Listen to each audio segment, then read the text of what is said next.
merci de rester fidèles à nos programmes. Les disciples mourides louez-vous un amour inconditionnel. Le Magal de Kazu Rajab, c'est aussi l'occasion pour les sympathisants et disciples de Serigne Fallou Mbacké réunis en daïra de se retrouver devant leur guide religieux. Suivons ses propos.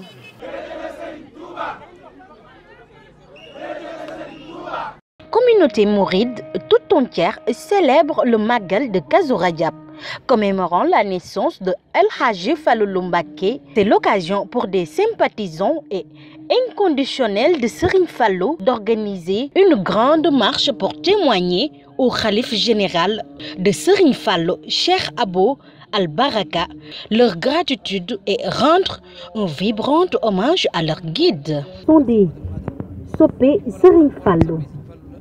Il y a des musulmans, des chrétiens, des khadres, des mourides, des layènes, toutes religions confondues. Cela montre que tout le monde aime Galas Baye Mbène. C'est Serigne Mohamedoul qui nous avait donné le nom de Soppé Serigne Fallou. Il nous avait dit de rendre accessible le daïra aux fidèles pour que tout le monde puisse participer et de le faciliter pour que tout le monde puisse y mettre son argent. La marche qu'il organise de Ndamato jusqu'à la grande mosquée de Touba n'est pas fortuite. Première fois qu'on l'a fait, il y avait une hutte ici. Et je l'ai dit à Cheikh Ahmed. Il m'a répondu que la sueur qu'on a versée en marchant jusqu'ici va laver tous nos péchés.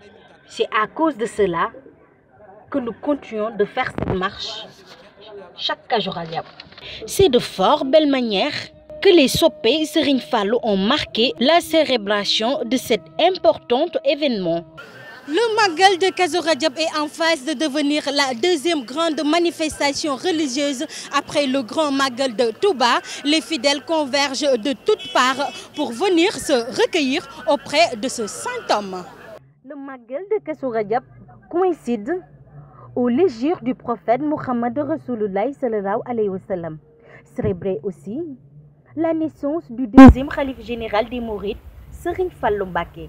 Très tôt, les fidèles venus des quatre coins du monde ont assailli la ville sainte de Touba. L'émotion est à son comble. Les disciples au bord de l'extase. Je suis venu me recueillir auprès de notre grand marabout Serigne Fallou Mbacké, borom lépp fépp. Rendre grâce à Serigne Fallou et lui témoigner ma gratitude. Mon fils s'appelle Serigne Fallou et c'est pour moi un honneur de l'amener à Touba. Les talibés lancent un appel à l'endroit des talibés pour plus de sérénité et surtout se conformer aux recommandations du saint homme. Que tout le monde se purifie et prépare le Magal comme jamais parce que on n'a que Serigne Fallou. Il n'y a pas d'embouteillage dans la route. Alors que tout le monde fait doucement, qu'on puisse célébrer le Magal en paix et rentrer en paix. Que Dieu nous apporte beaucoup de paix et nous permet de vivre le plus. Le Magal de Kazu Rajab draine de plus en plus du monde, du fait de la position particulière que Serigne Fallou Mbacké occupe dans le cœur des musulmans en général. Présent Parlons économie, la rédaction de Touba TV s'est intéressée sur l'aspect économique du Magal, sur les festivités. Nous nous sommes rendus à l'abattoir de Ndindy. Cependant, les consommateurs trouvent assez cher le bétail, tandis que les éleveurs rassurent qu'il y en a de tous les prix. Je suis venu avec d'autres fidèles pour acheter des chameaux, mais depuis 8 heures, on est là. C'est difficile de se décider parce que le bétail est cher. Ils nous parlent de 600 000 à 500 000, etc.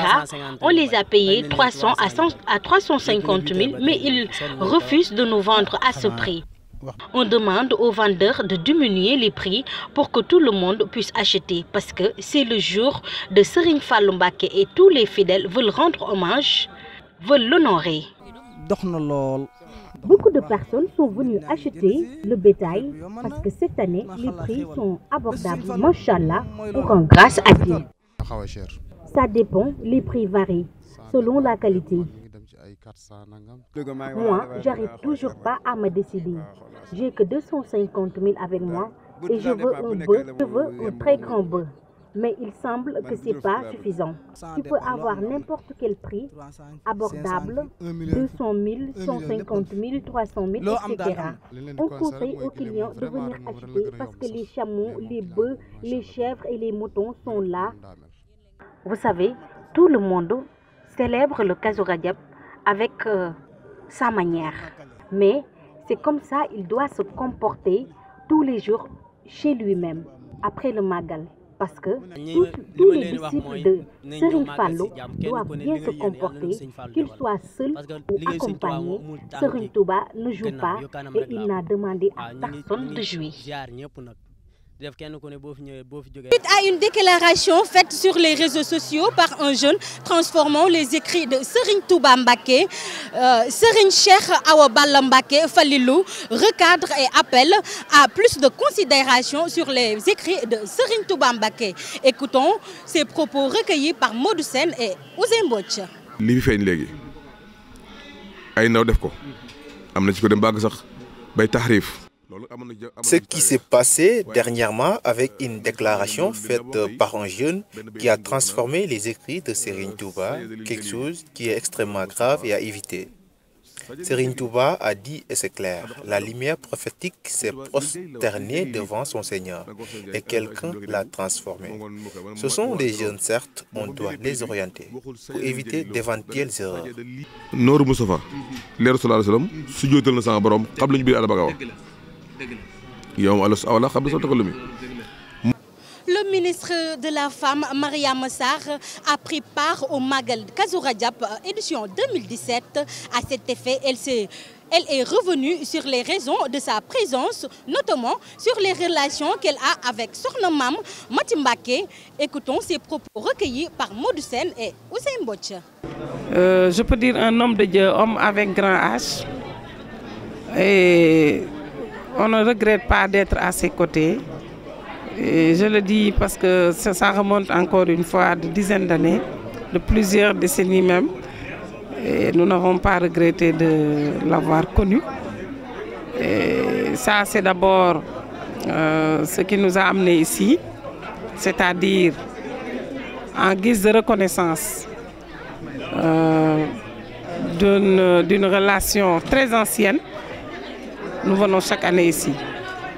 L'autre chose, c'est que je suis dans un gouvernement et je viens solliciter des prières pour le chef de l'État. En tant que représentant d'un gouvernement, je me suis rendue ici aujourd'hui aussi pour solliciter des prières pour le président de la République, pour un Sénégal de paix, mais surtout pour la réussite de son Excellence le président Macky Sall.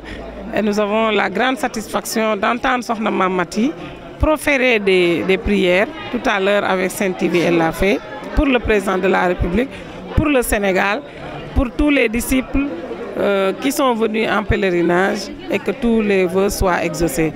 C'était tout pour votre spéciale édition Magal Kazu Rajab.